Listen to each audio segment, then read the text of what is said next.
everyone, welcome back to Rolling Solo. My name is Adam Smith, and this is part number 2 of the playthrough for HEXplore It Domain of Mirza Noctis, landing on Gamefound recently. We're going to pick it up exactly where we left it off at the end of part number 1. If you haven't checked out my setup video and that part number 1, a link to the whole preview series will show up in the top right hand corner, and you can check out those videos first and then come back and find out where we're going now. And what do I have my focus on going into this video? Well, I do want to head over to the blood collector over here. I'm also aiming to try and unlock a crypt. There's a couple ways I can make this happen, and we're going to see which way is going to make the most sense based on what I've got available. One way to help make the hidden crypt actually trigger is to continue moving at night in the hopes that when I roll on the night bar, I'm going to land the hidden crypt. I'm going to continue with that strategy as I also move towards the blood collector. So we're going to be moving at night, and in order to get to where we want to go, we're going to need to focus on what kind of terrain we're moving through to get there. Taking a look at the terrain I need to go through in order to move to the village,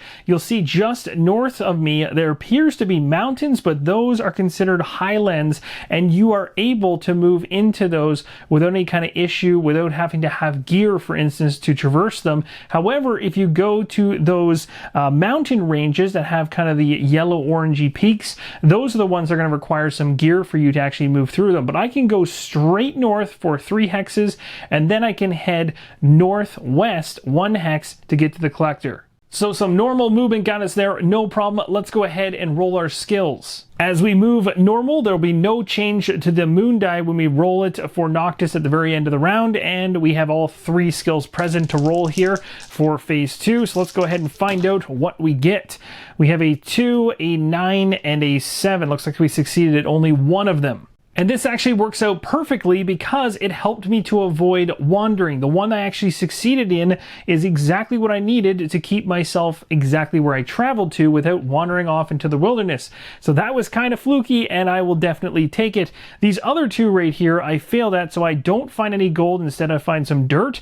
These are now resolved, and survival here means we're going to have to go ahead and consume our food rating, which will drop from 9 down to 7. Let's roll our hex die and find out what night bar circumstance we're going to be running into.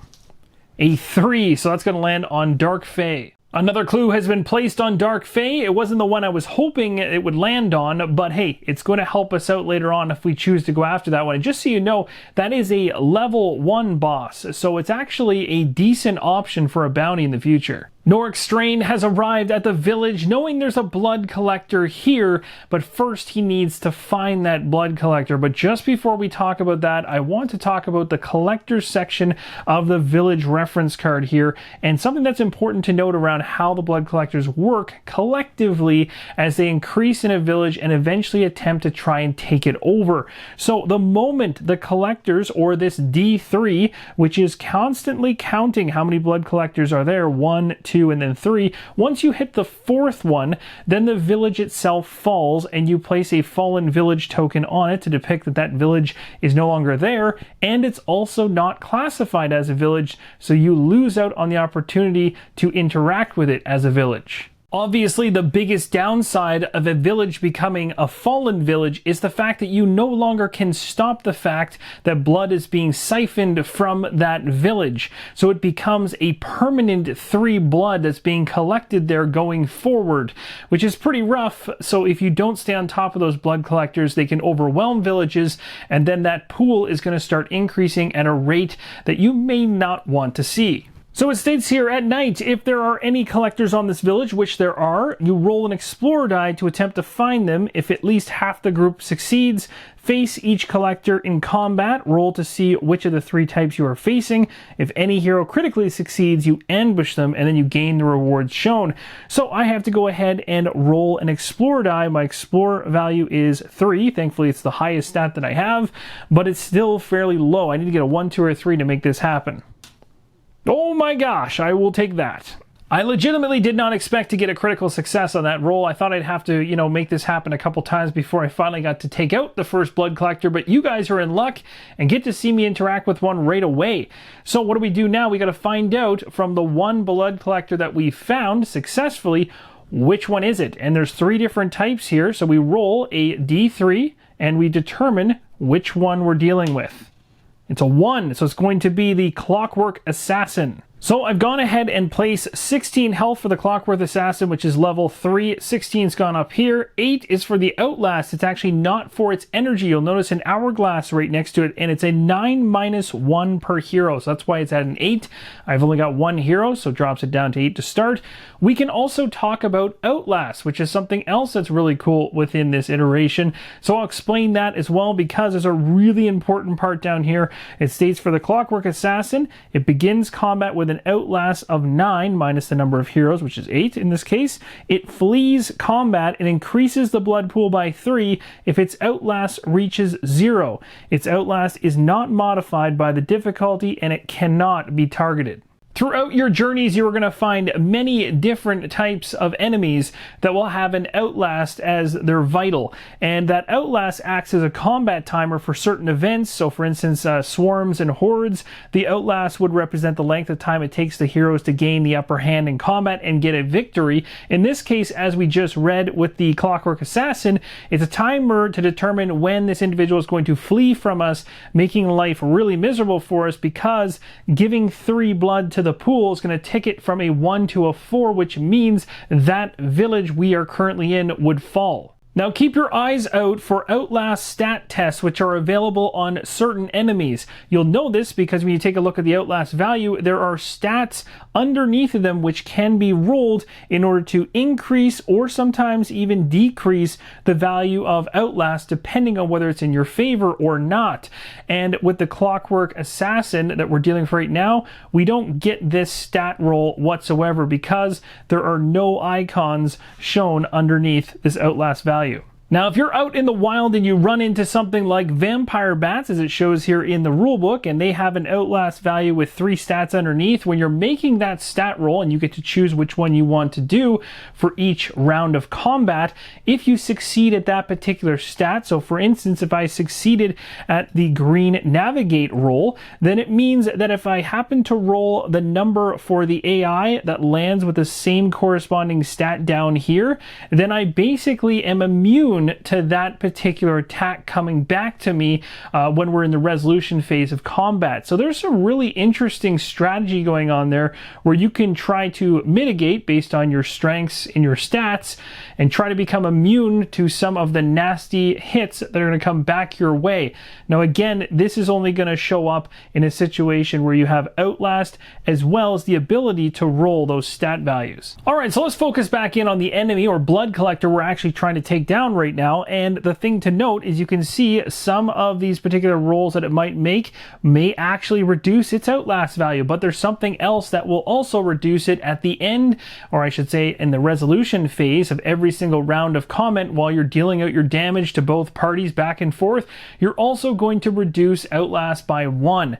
So it could get actually quite nasty on me if the individual starts rolling 1s and 2s a lot. It could really speed up the individual trying to flee from me. I'm going to be doing my best to hit it with as much damage as I possibly can to get rid of it as quick as possible. Going into the first round of combat, I've chosen to reduce my energy by 2. One of the energy is spent in order to use my rank at its current rank halved, and this again is part of the true solo rules you can find in the video description, allowing me to do a defend action as well as pick something else. I just don't get my full defensive strength, so it's going to be a 2 defense, and then for my other energy which I've expended, I'm doing the Arcane Bolt. You can see the energy cost right there. My Arcane Bolt is very powerful. It can do a 12 health hit, so here's hoping we can get all of that through. Let's find out what the Clockwork Assassin plans to do. It's a 4. That is going to be a group. And again, when you see the terminology group and single, you really don't have to worry about it in situations where you're playing true solo because everything's directed at the one character.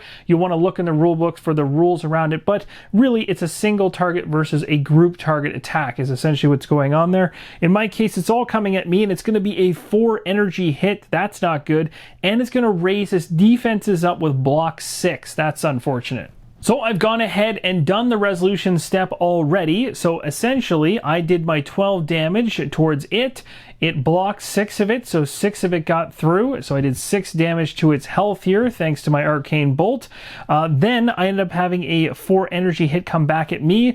I have a defense at half my rank right now, which is 2. So 4, take away 2. There's only 2 that remain that come through. It goes to my energy, which dropped from a 6 down to a 4. We also dropped the Outlast value down by 1, so it's at 7. And we jump into our next round of combat. I'm spending 2 energy to do the exact same series of attacks again. We're going to roll the hex die here, see what happens. It is a 6 this time around, so it says duel, 2 piercing critical health damage. Oh my gosh.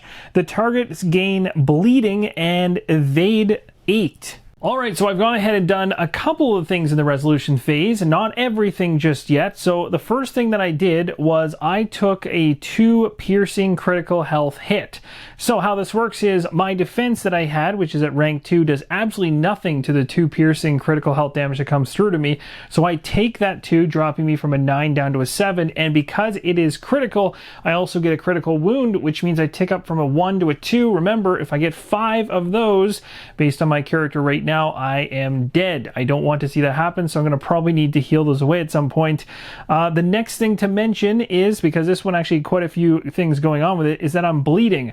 So as you can see right here, I wrote, I'm bleeding over here, and I need to remember this because every time in every declaration phase of combat, when I'm picking what I want to do in terms of my attacks or defense or items, that's when I actually lose a health, and that's going to continue until I either heal or the combat ends.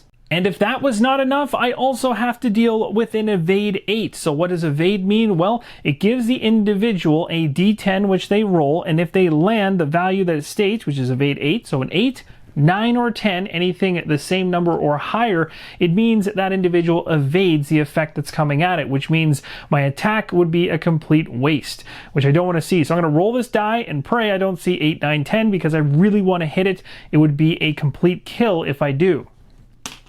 Oh my gosh.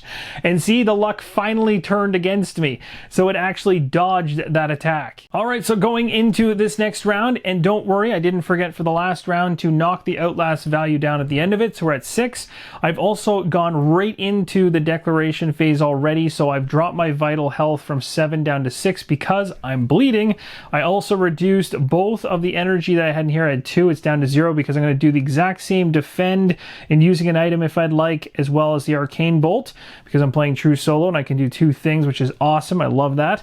And the other thing I can do within this is I can defend and use an item. So I am allowed to actually use an item. If I wanted to use a lesser potion, I could in order to get myself some energy back, but I do know that the enemy does have the ability to hit me for energy, so healing up to then have it hit and be taken away before I can use it doesn't make a lot of sense. So I'll hold off on that and see if my big time hit for 12 is enough to wipe it out. Hopefully it doesn't block me or evade me again. All right, so I got the die in hand. Let's see how this pans out. I have no idea whether this is going to work for me or not, but I'm hoping I can do this.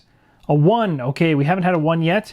Single, 3 critical health. Another critical hit. This thing is just beating me into the ground. I'm going to get another critical wound. This attack may not be evaded. Reduce its Outlast by 1. So let's talk about the first half of the resolution phase here. So first off, based on what it said, 3 critical health coming through to me.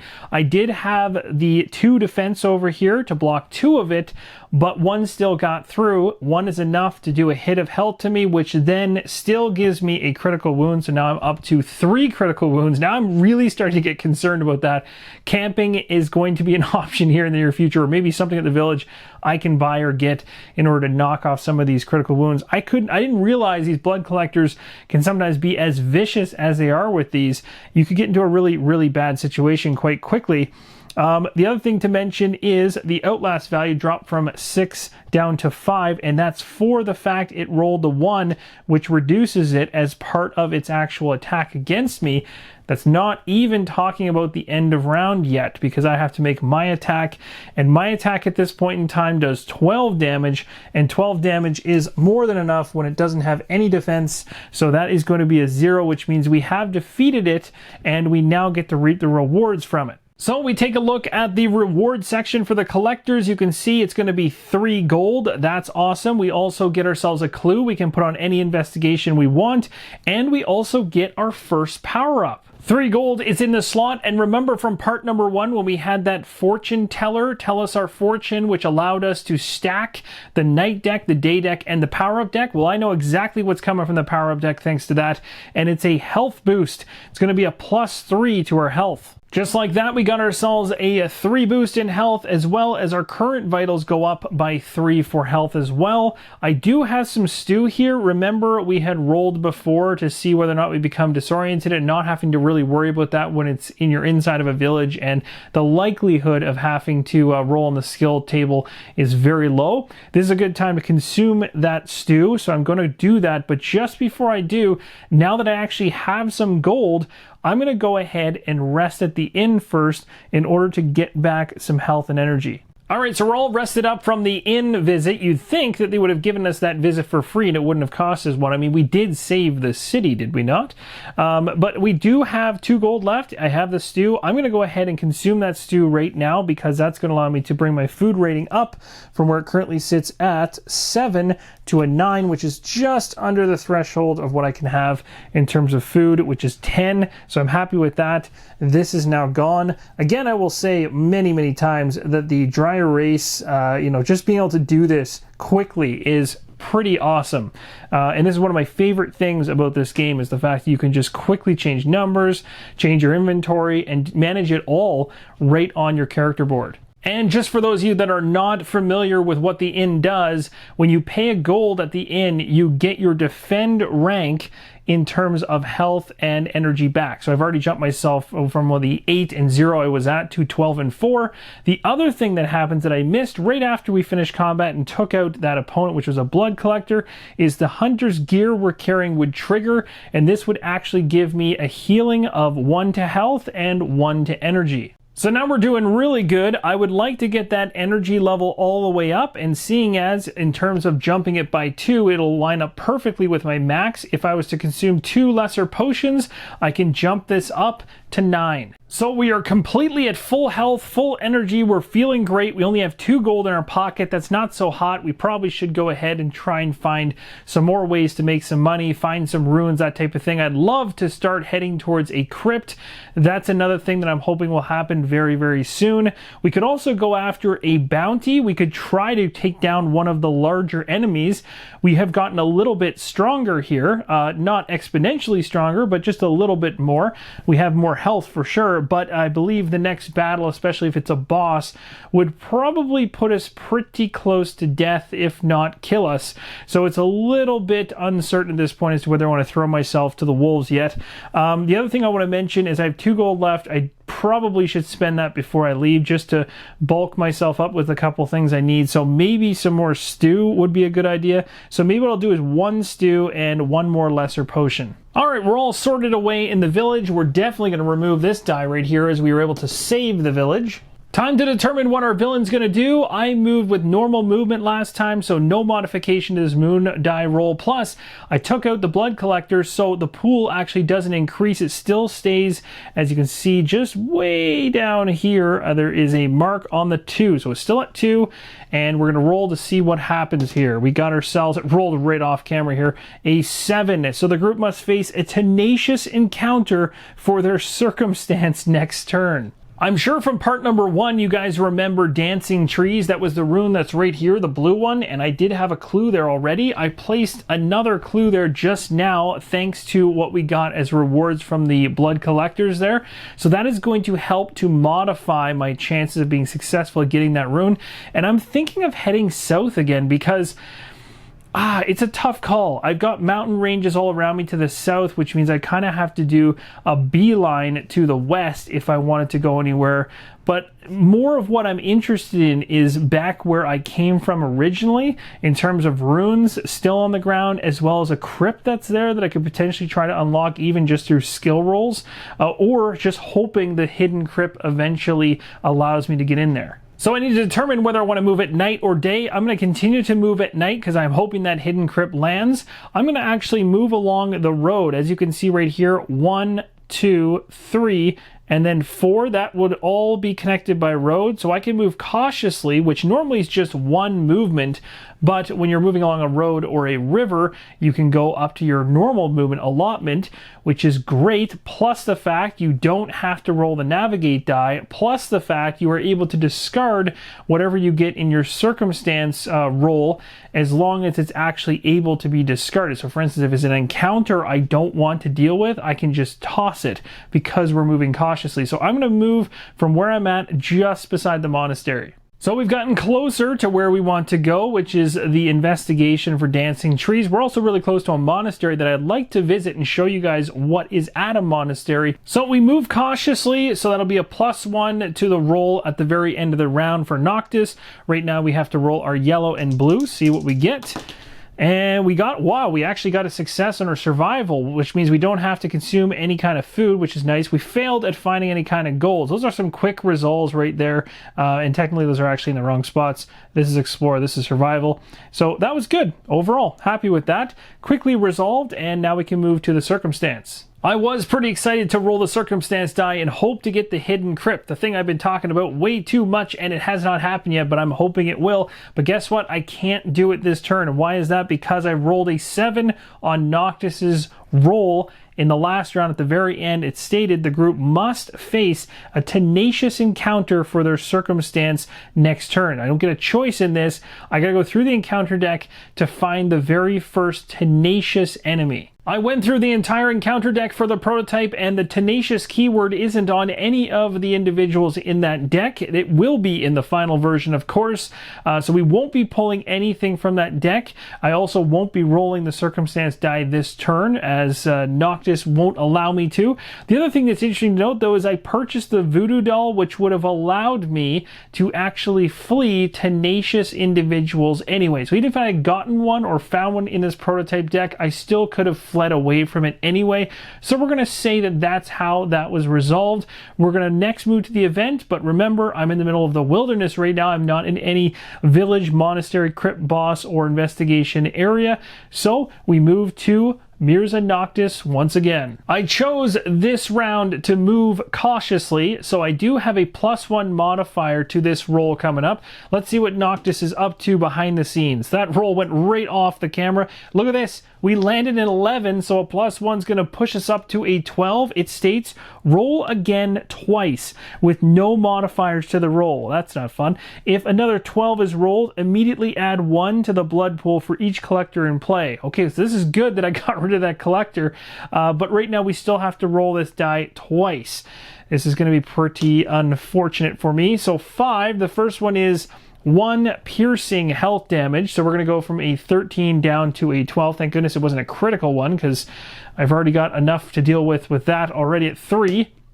And the second one is 6, which is a +2 penalty to stat tests made next game turn. What's really unfortunate about that last one is I was planning to head towards the dancing trees to try to get the rune, which would have me use my navigate die in order to succeed at a skill test, which now is going to become even harder. What this really does essentially is it's going to boost my value of my roll by 2, and the clues that I literally have on the dancing tree investigation right now reduce it or give me a bonus of -1 for each clue, and I have 2 of them on there. So it basically makes the clues towards the investigation I've done on the dancing trees a complete wash.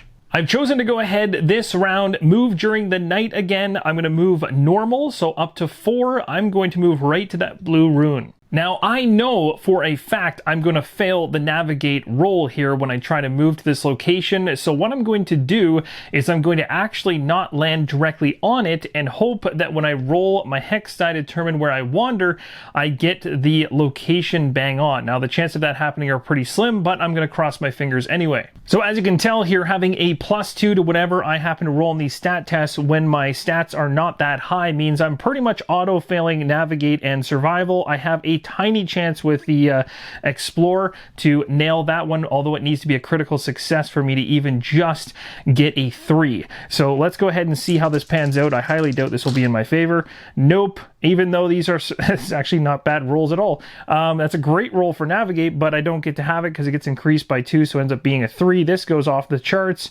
and we have this one here going up by 2 as well. So we failed everything. So no gold found. I consumed 2 food, and now we're going to roll the hex die to determine where I'm wandering off to. Let's find out. It's a 2. What is the 2? It's right here. Oh my gosh, I got it. I actually got it. What the heck? Now, normally I would not recommend doing what I just did. It worked out perfectly, which makes absolutely no sense, but it did pan out in this sliver of hope that I had to actually land on that rune. It worked. I was already heading in a southern direction as I'm kind of heading back towards the crypt down there, also hoping eventually the hidden crypt's going to trigger, so it was worth my while to give that a shot, and it actually panned out. Still, nastily though, I'm in a location at this point. I still need to roll my circumstance, and we're going to find out whether or not the hidden crypt shows up. So let's go ahead right now with the hex die and roll to find out what happens. I'm hoping for a 1 here. No, I got a 4, so that's going to put 1 on the Mad Alchemist. So let's interact with the dancing trees. It says, bewitched, the trees seem to come alive and dance with the wind. Deep in the bark of one of them, you spot a warlock's glyph. Well, look at that. We're a warlock. Isn't that nice? Upon further investigation, you find several trees in the area, possesses them. Do not discard clues after completing this investigation. Instead, move them to another investigation of your choice. That's awesome.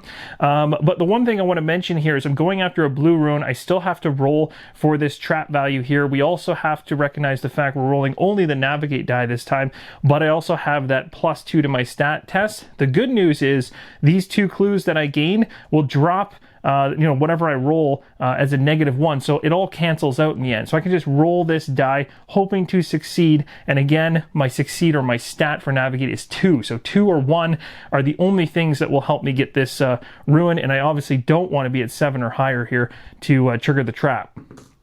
And it looks like I did.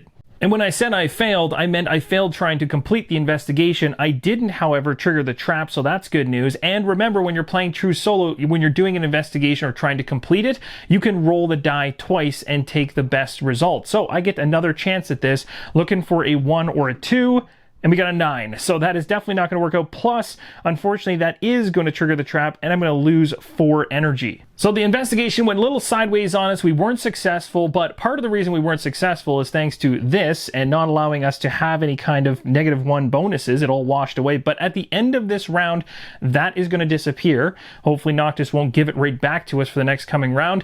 I plan to camp in the next round. That's going to help me deal with some of my critical wounds, and we're going to give this another shot, being able to actually take advantage of the 2 -1 bonuses on this Navigate roll. Give it a shot again and hope for better results. Alright, so no increase to the blood pool because there's no collectors in play. We're still at 2. We're rolling the Noctis die to find out what's going to happen this round. And we got a 10. That is going to put a blood collector out.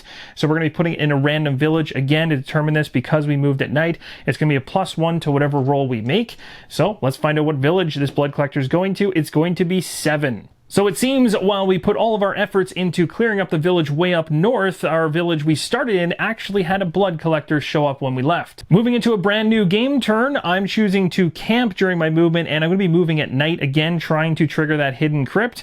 It states here when we camp, because it's the first time we're doing it, we're going to modify the moon die at the end of the round by 2. That's going to be nasty. We're going to be rolling 2 skills only, so explore as well as survival, plus that +2 penalty that we had before is now gone, so thankfully that'll help us with the blue rune that we're currently in the space with. When we camp, it says do not move. Instead, each hero heals 3 health and 3 energy. That's great for us.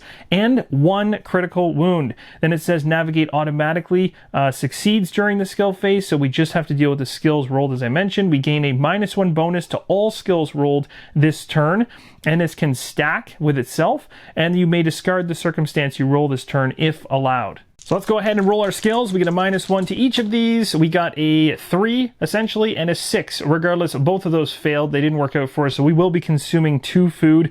But before we do this, I'm also going to be upticking my health for current value and energy as well by 3 each. All right, it's time to roll our circumstance. Cross your fingers that the hidden crypt is the one we land. No, we got an encounter instead, but guess what? Because we chose to camp, we can discard the circumstance we rolled this turn, but we still need to pull it regardless. So let's take a look at it and see what it is, and we can decide to kind of move right past it or go after it. Looks like we got some crows here, which potentially would give us a little bit of gold and some food. Interesting. Now they are level 4, and I haven't fought anything that high up yet. I'll need to decide whether or not this is something I want to go up against, but actually now looking at it, I just realized that as a favored opponent for my Warlock, my favorite opponent is a creature type, which means I'm going to be able to use the HEXplore It die during combat. That is going to really help me out. So on second thought, let's actually go ahead and deal with these crows. So we are heading into combat. I want to make mention of the fact I did make sure to knock my critical wounds down by 1, so I'm at 2. We made sure to get the health and the energy vitals back after camping. Crows are coming at us now. I put the health and energy in, and basically at the very bottom here for night, they have an evasion of 8, and down below it just states if we decide to flee, there's some aspects we have to deal with, but I don't plan on fleeing. I plan on fighting my way through this. So without further ado, let's go to the declaration phase, determine what I want to do in my first attack. I'm going to choose to go ahead and use my Shadow Ward, so at half the rank, based on the True Solo rules, that's going to use 1 energy. I'm also going to do my Arcane Bolt to get the biggest time damage against the health for this enemy. We're going to go ahead now and roll for the enemy to find out what it is doing. We got ourselves a 4, which lands right in the middle. It looks like it'll be consuming 3 energy, so we'll be dropping its energy from 12 down to 9. It states single, a 6 energy and survival coming our way. The target must make their survival test using the moon die. Those who fail become diseased. If the target critically fails, another random target becomes diseased. So now we're moving towards resolution. Energy's dropped down to 9. We've also taken a 6 energy hit ourselves from that attack, and we had 2 defense over here, so only 4 gets through on my energy, so I dropped from a 6 down to a 2. Now we have to do a survival test, but we're using the moon die instead, so not the blue die, but the stat matters. So 1 or 2 and I'm good, otherwise I'm going to become diseased. I got a 10, so I definitely became diseased. And technically this is a critical, well, I guess in this case it wouldn't be a critical fail, because a critical fail on the moon die would actually be a 12. If that had happened, then another target would have become diseased, but because I'm only playing solo with 1 character, I'm diseased regardless, and it can't spread any further. So I gained the disease condition. I've placed it in my backpack, which is not exactly where you're supposed to place it, but it will help me from forgetting it. And the diseased actual condition insists that heroes who wish to use energy must first succeed on a survival roll. In order to rid yourself of the condition, however, you must heal in a location that provides healing, a village, monastery, etc. So lesser potions, things like that, are not going to work to heal away this disease. I need to stay the night at an inn, for instance, inside of a village, or go to a monastery, which I do happen to have one pretty close by. But this is going to be slightly painful, as it's going to make me a little less able to use my big time energy attacks whenever I spend them. We'll see how it goes. Now I've already taken all the damage here from the roll from this pile of crows coming at me, so I am throwing 12 health back at it, and it has no defense. So this is fantastic that I was able to get a really good hit in. So there's only 3 remaining. I did forget one thing though. This creature in the night has an evasion of 8, so it gets to roll a d10, and of course if it rolls 8, 9, or 10, it's going to evade the damage I just did. So it doesn't have defense, but it can evade what I'm doing, so hopefully that doesn't happen. A 2, good. So the damage still applies, we're safe there. Now we're going into the next round. Alright, so I've gone ahead and consumed energy here in order to do my shield up and the arcane bolt. We're going to hope that this works out, because I could have gone with the attack here, but the attack value only gives me 2, and that's not enough to kill it, so I will give it 1 shot for a big time hit here. The other one down below here is great for damage as well. I can do a 2 plus a 5 for 7 and also get some healing, but I'm completely full on health right now. And there's 2 ways to do this bottom one. You can do it with a focus on healing up your energy, or a focus on healing up your health. So that might be the next thing that I end up doing. I might need to actually consume something in order to get some energy back very soon. But the first thing we need to do, knowing that I want to do an attack against this thing, is because I spent energy to do this, I need to roll a die to determine whether or not it's going to actually work out, because I am diseased. So we're going to go ahead and roll this. I need to land a 1 or a 2. and I got a 6, so that's not going to work out. So because of my disease, my attack is not going to go forward, which is unfortunate. So now we're going to go ahead and determine what the enemy's going to do, and normally you'd roll this die before you actually resolve what I just did. It got a hex, so duel, 5 health coming to me. That's unfortunate. Any hero who loses their attack to this evasion, or oh, look at that. Any hero who loses their attack to their evasion this round also becomes vulnerable. So I've also become vulnerable in this situation. So we are now vulnerable, although it looks like a doctor's scratch there. We also took 3 health damage from that attack from the crows. It was 5, but again, 2 from my defense brought it down to just a 3 hit, so we're at 10. And vulnerable states that vulnerable targets gain +2 to their target die result while in combat and suffer 1 extra damage when damaged. So in this case, the condition is now on me, so going forward, that is going to be something I'll be dealing with. One clarification around vulnerable, or that condition that I now have, is the first part of it I explained, which is around targets and adding +2 to it. That's when you have more than a one-on-one situation going on. So for me right now, I'm one character going up against one enemy, but there's going to be situations where I have an escort, or I have something else with me, a companion of some type, of familiar, for instance, or I'm fighting multiple enemies in a row and I need to target one of them. Then the vulnerable state would actually apply to that target die roll. So I don't have to worry about that in this fight, but I do have to worry about the additional damage that's going to be coming my way, which is unfortunate going forward. Going into this round of combat, I've chosen to just do the Shadow Ward, which will give me 4 defense. It doesn't cost me any energy. Now, normally it does cost me 1 because I've been using it for its true solo rules variant, which allows me to have it at half rank. I'm using it for its full ability right now, so all 4. Plus, it's free to use. There's no energy pull from me at all. So I'm going to use an item, which I've already done, Lesser Potion. I've consumed one of them to bring 2 energy back to me. So this is going to be a turn I'm not actually fighting or doing anything. I'm just trying to replenish some energy and hoping that this enemy doesn't come after me. Now, we all know the truth that the enemy is probably going to hit me and hit me pretty hard, as there's nothing in here that makes things easy on me, but I'm hoping that defense will come in handy. Another hex roll, oh my gosh. So this is going to be a 5 health hit. So this is actually a perfect thing that I did, because I'm only going to take 1 damage.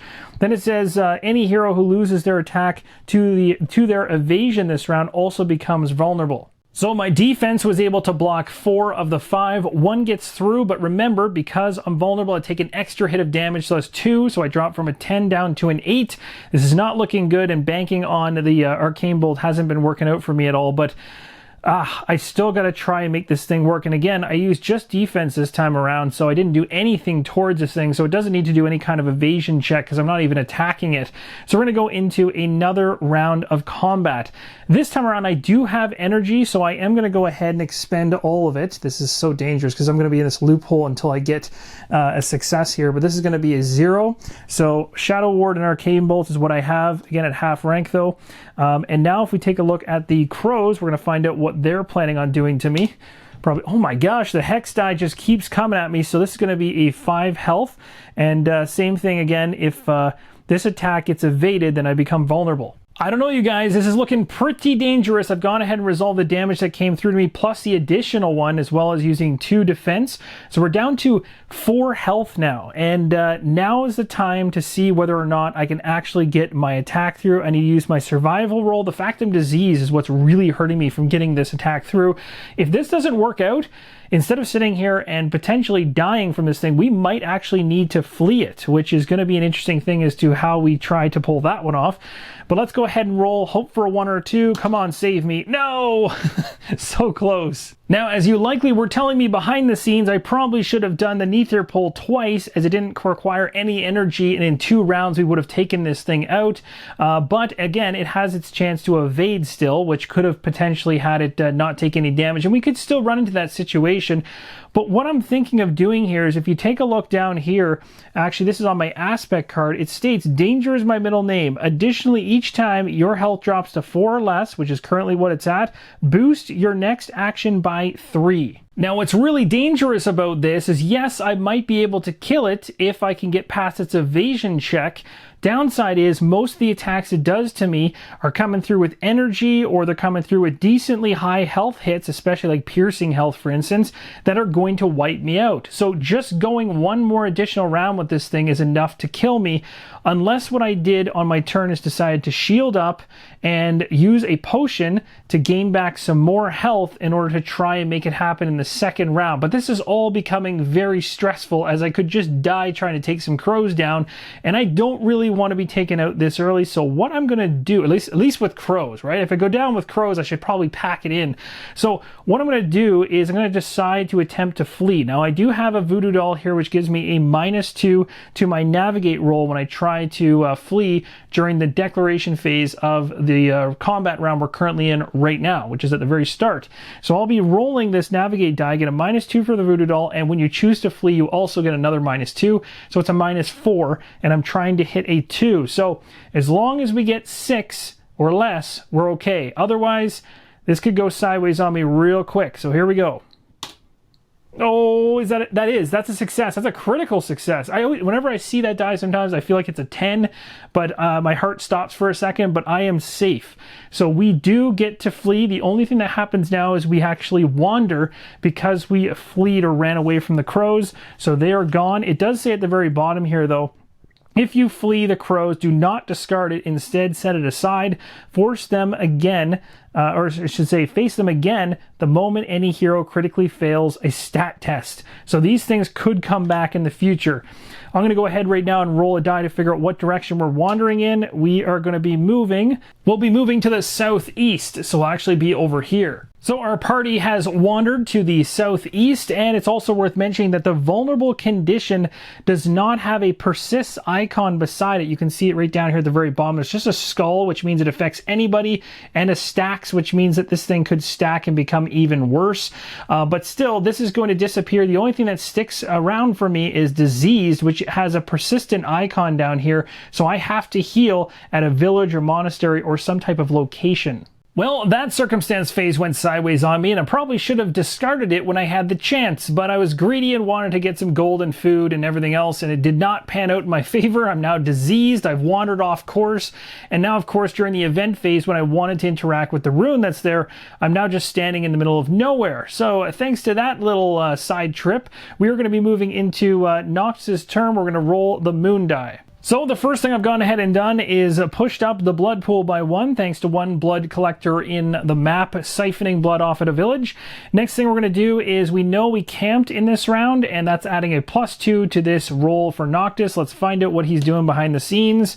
That is a 9. It's going to bump up to 11. It says to randomly determine a village. Oh, actually, well, I guess it falls into the 9, 10, 11 space. So that's going to be another blood collector. So let's find out where this blood collector is going to stay. It's nighttime, so it's going to be a +1 to this result, which is a 1. It's going to go to a 2. As you can see, behind the scenes, Noctis is always working on collecting more and more blood. For this upcoming round, I'm going to choose to head to the monastery because I need to heal up. I am very much hurting. Those crows took a lot of my pride and crushed it into the dirt. On top of that, I'm diseased. I have a lot of things I need to deal with. So I'm going to go ahead and actually head from where I'm currently at, 1, 2, 3. We're going to have to use normal movement to get there, but a monastery is something I've wanted to show you. Noric Strain has moved by night to the monastery, and now we're going to go ahead and do our skill roll. And we're going to roll our skill dice right now, see how well we do. Remember, it's 2, 3, 2, and it doesn't matter what I got here. None of those are good results. Those are going to be fails all the way around for all 3. So basically, we are going to wander, and we are also not going to be picking up any gold, and we are going to be consuming food. So we're not going to be visiting the monastery this turn, maybe the next one, because we're wandering right now thanks to our failed navigate roll. We're moving to the northeast. Time to roll on the night bar for our circumstance. What will we get? Oh, we got the 1. It finally happened. It took forever. We got the hidden crypt. I've literally been waiting for that for many, many rounds. So we found a discovery. The card states, your search in this dead forest has proven fruitful. You've come to an ancient crypt entrance. The stone markings resemble others found on the known crypts and likely leads down into the dungeon. Locate and place a crypt discovery token on this hex and treat it like an unlocked crypt, which is awesome. Something I've been really hoping to find. Then draw and place a random dungeon tile and place the matching crypt discovery token on the center hex. You may enter and exit the dungeon from these locations. locations. So I've gone ahead and grabbed the special crypt discovery tokens. There's 2 of them. The first one I get to place anywhere on the hex that I currently am, which means I could even place it technically right underneath of me if I wanted to. However, I don't want to actually head into there just yet, so I'm perfectly fine with just placing it near the monastery so I can go to the monastery first, heal up, and then we can head to the crypt and interact with it. I'm going to strategically place it on the opposite side of the monastery because I want it to be 2 spaces away from the rune that's nearby, a village, as well as a boss. Next, it states to draw and place a random dungeon tile and then place the matching crypt discovery token on the center hex, which is this one here. So I'm going to split this in half and we'll grab whatever we get, which is a 19 in this case, flipping it over, and we're going to place this hex right in the middle. So it appears that actually being attacked by a whole bunch of crows, being beaten down to the point of near death, and having both eyes completely shut as I wander through the wilderness aimlessly did actually have a good thing come out in the end. I was able to stumble upon a crypt. We also need to go ahead and replenish this slot, and we have Mechanical Portal. And we knew this one was coming again because of the fortune teller and the order I'd put them back in. And the location of that investigation works out really well. It's only 3 spaces away from us. For those of you that were keeping an eye out to the slot on the day bar way up there, number 1, it was empty for a while. That's because I had the Dancing Trees card close to me in case I happened to interact with the blue rune that was right here. That didn't pan out as planned. So I've just placed that card back for now. And we know that our ultimate goal is to go to the monastery. Now at this point, we take an event. We're currently in a space that doesn't have anything to go with an event. So we're going to move to Noctis's turn. First thing we do is uptick the blood pool. It's at 5 now because we have 2 blood collectors out there doing their job. Ticked up from a 3 to a 5. We're rolling our die now. We have no modification to this roll. We'll see what we get. We got a 5.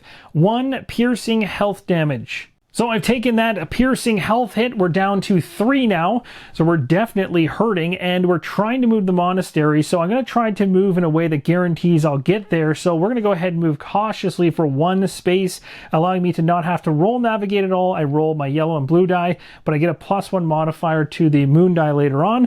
Let's go ahead and roll these. Now, the worst thing that could happen in this situation is if I fail this roll, and I haven't yet, but if I do and I critically fail it, I should say, these crows come back, meaning they could actually pick me off before I even get home, and that would not be fun. So let's see. Please, no 10s. Oh my gosh, a 9? This game is trying to kill me. So no gold for me, and our rations have dropped down to 1. So we're really low on rations, really low on health, have 0 energy. We are beaten up to a pulp, and we need to try and heal up. But we're moving 1 right now into the monastery. So I jumped right from movement and my skill check right to the monastery event, and that's because you skip the circumstance phase when you're in a monastery. It also states the group heals all vitals and negates any ongoing conditions and afflictions upon entering the monastery. This is the best spot you can possibly be in. So I'll be going back to 13 and 9. I'll also be removing my disease condition. So we're all squared away there. Now let's talk about the monastery and what it can do. So it states right here, many items have been taken and locked away in the crypts. These items are unavailable at the start of the game, and each time a crypt is unlocked, the next tier of items becomes available to purchase here. Items available in monasteries are located on the back of this reference sheet, and you may purchase items available in the village here at the monastery as well. So we can also look at the storefront of the village and pick from those as well, although we've been to a few villages already. There might be better things from the monastery specifically. We can also, says here, runes can be imparted here, which is pretty incredible. This is a whole different way of using runes beyond just selling them for 10 gold. So you can see here we can impart runes. Unfortunately, we don't have any, but I'm still going to go over what we could do in this situation. So when you first impart a rune here, you're going to get a power-up per hero. You can see here it says matching rewards, gain power-ups equal to the number of matching runes turned into this monastery, and then it goes on with further details in terms of how many runes you're actually imparting. Down below it says set rewards. Runes imparted here may not match another until one of each type is turned in. Each hero gains 1 power-up for each rune turned in. Upon the second rune and third in, they immediately reduce the blood pool by 5. Once a full set has been imparted, you gain the monastery's grace and reset its turn-ins. You can see the grace that you'll get on the far right, and there's a reference down below as to what each of those give. So not only is imparting runes here going to give you power-ups, they're also going to lead to blood pool reduction, which is going to thwart what Noctis is currently doing behind the scenes in the land. On top of that, you have the chance to work your way up to a grace, and these graces, as listed here, have some really powerful positive effects. Now, monasteries are really important for a number of reasons. First off, like you saw here, I was able to heal up completely without having to spend any gold at all, which is a huge plus. Plus, get rid of any nasty conditions that have been lingering on my character. Another massive bonus is on the back side of the monastery, you also see sectioned off lists of things that you can potentially go after, but you need to have crypt keys to unlock certain items. And the logic behind this is that Noctis has locked away a whole bunch of the items or things that could be used against him to stop him away in crypts, and until you find the keys to open those crypts up, the monastery hasn't received those types of items through its market to allow you to buy them. So basically right now, even though I have an unlocked crypt and I can treat it as an unlocked crypt, I don't have a key from that crypt. It's just considered unlocked. So I am still just sectioned off to this top area right here, which gives me things like blessed rations, healing herbs, holy water, swiftfoot elixir, traveler's kit, and a canoe that'll help me around water and everything else. But these other ones are going to become progressively more useful if I can find crypt keys to unlock them. Another really cool reason to head to the monastery is for gear slot upgrades. So essentially how this one works is you have your top section here, which is the only one I have access to because I don't have any crypt keys right now. That basically means I cannot spend money in any of my gear upgrade slots, which are these shaded areas around the stat number on all of the stat numbers, to pay my way to increase them. I can't do it. I have to have the first crypt key to unlock the first and second position. You can see my first position is already shaded in. That's only because when I started off the game, I got 6 gear upgrades as well as 3 additional from bringing over Valor from previous experiences. But beyond that, you can't do anything until you get those crypt keys, and that will unlock the ability for you to pay your way up the stat track, which is pretty cool. The other way to do it, of course, is to wait for power-ups or to basically be fighting enemies and taking investigations in hand so that you can actually acquire the stat increase without having to pay gold to make it happen. Now, what's also extremely cool is once you've maxed this out, let's say hypothetically you've gone ahead and found 3 of the crypt keys, so at this point all of this is unlocked and you have full ability to be able to pay your way all the way up the stat track. So this would be, 3 gold, 4 gold, 5, 6, and 7. So this would take you to a 14, 15, 16, 17, 18. So you're sitting at 18, all your gear slots are full, and you're kind of going, well, I want to go beyond that. I'm kind of stuck now. Within this game, you'll find things, whether it's within the world or within certain areas, that will state that you can fuse your gear upgrades of one of your stats. Basically, you keep your stat in the center, you wipe away all the slots, you fused all the upgrades that you've acquired into the number, and now you're able to pay your way up even further. Now, the reason I showed you that waterfall card is because I know it's coming next from the night deck, because we had the fortune teller much earlier on that allowed us to look at a number of the cards on the top of the night deck, day deck, and power-up deck. So I was able to give that as a great example as to a way you can fuse those gear upgrade slots. But we don't have to worry about this right now because I don't have a crypt key anyway.